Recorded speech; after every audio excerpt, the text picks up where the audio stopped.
train de dire que dans l'agroécologie ou dans la permaculture, la prévention, c'est la clé. Prévenir, observer, éviter de créer, de vicier les insectes et pour les rendre plus difficiles. Donc il faut chercher l'équilibre. Parce que dans la nature, il y a une chaîne alimentaire qui est là.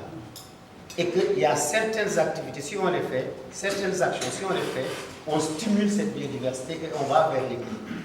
Au début, dans la transition, il est nécessaire, peut-être, parce qu'on a créé des monstres et qu'on a besoin de les contrôler un petit peu, on peut utiliser ces produits-là. Mais avec le temps, vous allez voir que vous allez avoir un équilibre. Un exemple, chez nous, dans la ferme là au Brésil, ça fait presque 8 ans. On n'utilise rien et ça produit. Parce que le système est déjà équilibré. Maintenant, si vous voulez laisser... Équilibré grâce à quoi? Ah, c'est là où je voulais arriver. Si vous avez un sol... Maintenant, vous avez vu qu'il n'a pas traduit, mais qu'il est en train encore de parler.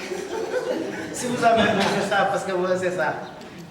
Si vous avez un sol souffle ou découvert, un sol qui n'est pas couvert, les rayons solaires viennent, une mauvaise irrigation, vous choisissez des cultures qui sont en hiver, vous les choisissez pour les mettre à l'été. Les semences qui ne sont pas résistantes. Tout ça là, vous faites ça et vous voulez faire de la bio, ce n'est pas possible. Donc, peut-être pour résumer, il faut qu'on sache que les produits chimiques, ils ont des impacts très rapides. Les produits bio, ce sont des produits qui n'ont pas cette fonction-là. Donc, on stimule la biodiversité pour avoir un équilibre qui nous permet de garantir notre budget. Voilà pourquoi, dans sa forêt à lui, il ne met plus aujourd'hui de produits chimiques et il ne met strictement rien, il ne prévient rien, il ne met même pas de gouttes de Nîmes, même pas d'eau, ni de savon, ni quoi que ce soit. C'est parce qu'il l'a dit, d'abord, c'est installé. Pour que ça soit installé, ça veut dire que la terre est très bonne. Et si elle est très bonne, c'est parce que les feuilles qui tombent et le compost et tout est remis à la terre. On a dit même que, et je ne l'ai pas entendu aujourd'hui, qu'il fallait vérifier s'il y a bien des vers de terre dans la terre. Ils ont amené. Bravo. Donc, en fait, allez s'il te plaît. Merci.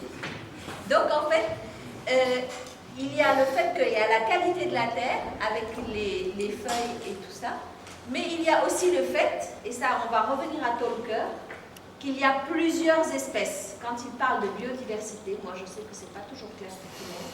Biodiversité, c'est plein d'espèces en même temps et qui sont rapprochées, pour reprendre, et qui sont rapprochées, qui vont favoriser la terre et qui vont faire que si une plante est malade, elle va protéger une autre qui est en pleine santé. Et c'est là où les abeilles ont leur rôle, les insectes ont leur rôle, les prédateurs ont leur rôle et les consommateurs ont leur rôle. C'est ça qu'on appelle la permaculture. C'est pour ça que j'insiste beaucoup là-dessus.